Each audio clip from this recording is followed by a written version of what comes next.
Čia nebus vienas tų video, kur aš sakysiu nepaustinti savo nuotraukų su maudimukais arba neviešinti savo gyvenimo, nes kiekvienas pasirenka savo, kiek viešą gyvenimą jie nori gyventi, kokiom savo gyvenimo sritim nori dalintis, kokiom ne.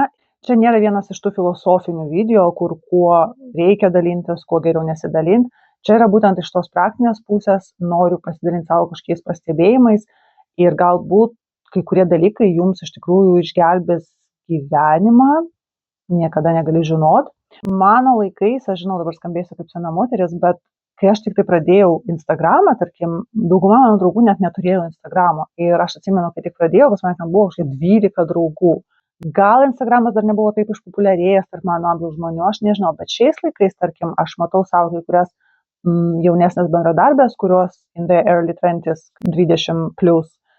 Ir aš matau, kad jos turi labai dažnai po keletą tūkstančių sekėjų ir tai yra dėl to, kad kai Instagramas atsirado jų gyvenime, jis jau buvo labai populiarus ir taip gavosi, kad pusę mokyklos, pusę koledžo, pusę studentų, su kuriais universitete mokėsi, pusę kažkokių draugų, visi vieni kitus seka ir aš manau, kad tam sraute kartais tu gali nepastebėti, kas iš tikrųjų tave seka. Tu negali tiesiog fiziškai pažinoti visus tos 3000 žmonių.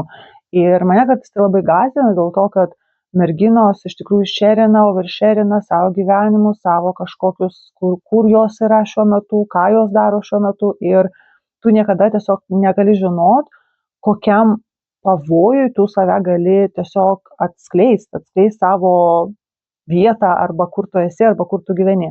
Todėl nusprendžiau padaryti šitą video, bet jis labiau iš tokios pusės, aš nesakau nesidalint savo gyvenimo, aš pati mėgstu dalinti savo gyvenimu, bet yra kai kurie dalykai, kuriais aš pati asmeniškai naudojus ir noriu pasidalinti, kad tarkim, galbūt, jeigu jūs esate jaunesnė panelė ir naudojatės irgi, tarkim, Instagramu, galbūt jūs net nesat pagalvoję, kad tai gali jums kažkada tiesiog sukelt kažkokį pavojų.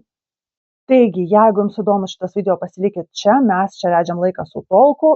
Nepamirškit spausti patinka, tai yra nemokama ir jums nesunku ir man malonu. Tai labai padeda tokiam mažam kanalui kaip mano. Taigi, pirmas dalykas tai būtų nesidalinti savo lokaciją dabar. Jeigu jūs esat kažkur, jokiais būdais nepaustinkit savo lokacijos tuo metu, kol jūs ten esat. Aš pati niekada taip nedarau. Dažniausiai aš šiaip mėgstu nepaustinti ir nerašyti ir nieko nedaryti, o būtent mėgautis kompaniją. Jeigu aš susitikau su draugė, aš mėgstu pasėti pabendrauti.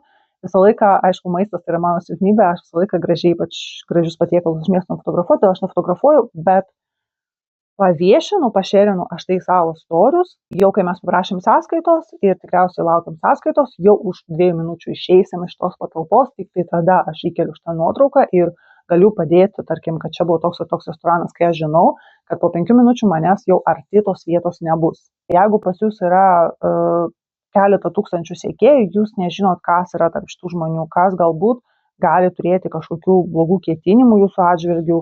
Rodymas šitiem žmonėm, kur jūs esat šiuo metu, gali kartais jums pakenkti.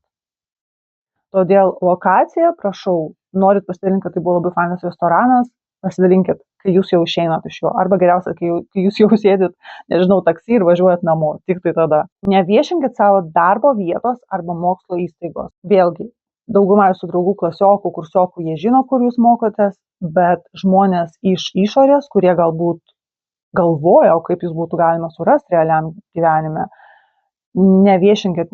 Aš turiu omeny, tarkim, jeigu jūs mokinatės ten, mokinausi Vilniaus kolegijoje, tai yra daug pastatų, neaišku, kokiam iš tikrųjų iš pastatų jūs galite mokintis ir dėl to čia kaip ir nėra tokio pavojus, bet viešinti būtent lokaciją, būtent kokiam fakultete jūs mokinatės, būtų jau per daug.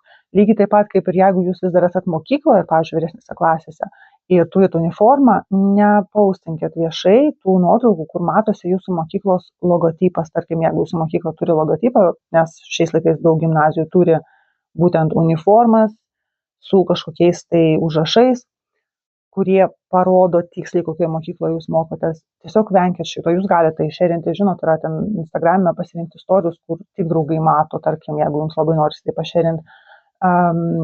Nes kai kurie sako, bet aš laikau savo profilį uždarytą ir mato tik tai tie, kas mane seka. Nu taip, bet tave seka 2000 žmonių. Tu nepažįsti jų visų, tu nežinai, kokius čia žmonės turi ketinimus, todėl Labai reikia atsargiai su šito būti ir vėlgi, jeigu kažkas jums rašo, taip toliau reikia labai gerai pagalvoti, su kuo tu pradedi susirašinėti, su kuo bendrauti. Nes visokių iškrinktelių yra labai daug. Jūsų gyvenamoji vieta ir jūsų adresas. Pasirūpinkite to, kad to nesimatytų niekur jūsų socialiniuose tinkluose. Jeigu jūs įkeliat nuotrauką prie savo namų, įkeliat savo Instagramą, jūs pasirūpinkite, kad jūsų adreso nesimatytų, kad nebūtų akivaizdu, kur jūs gyvenat. Tarp kitko, apie lokaciją pamiršau pasakyti, neviešinkit savo viešbučio. Jeigu jūs kažkur poilsiavot su drauge, tarkim, jūs nuvažiavot ir jūs apsistojot viešbutį, neviešinkit, kokiam viešbutį jūs apsistojot iki to, kol išsikraustysit. Net jeigu jums patiko tam viešbutį, jūs norit palikti gerą atsiliepimą, palikit jį, kai išvažiuosit. Kai jūs jau oro uoste skrendat į savo šalį, parašykit, kokiam viešbutį jūs apsistojot. Tu niekada nežinai, kas tave seka, kas tave stebi ir tu viešindamas, kur tu esi, kur tu apsistojęs, kokiam viešbutį, kur tu pietauji arba pietausi, tuo labiau jokiais būdais nesakykit, kad einu į restoraną tokį ir tokį rytoj. Čia iš viso jūs galite kažkam duoti galimybę pasiruošti jūsų laukti ten. Pasirūpinkit tuo, kad šiuo metu jūsų gyvenamoji vieta niekam nebūtų žinoma.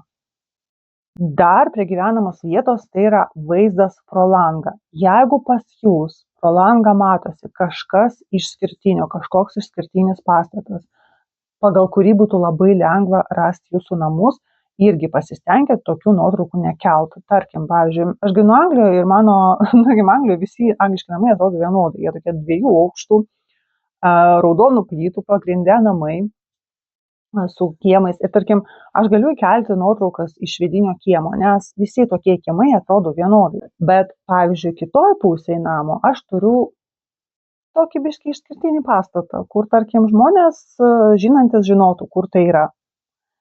Ir dėl to aš nekeliu savo namo nuotraukų iš kitos pusės arba stengiuosi nekelti nuotraukų, kur pro langą matosi vaizdas iš tos pusės. Jūsų kažkokia nekalta nuotrauka prie lango gali tiesiog kažkokiems žmonėms su piktais ketinimais parodyti iš tikrųjų, kuris langas yra jūsų. Automobilio registracinis numeris.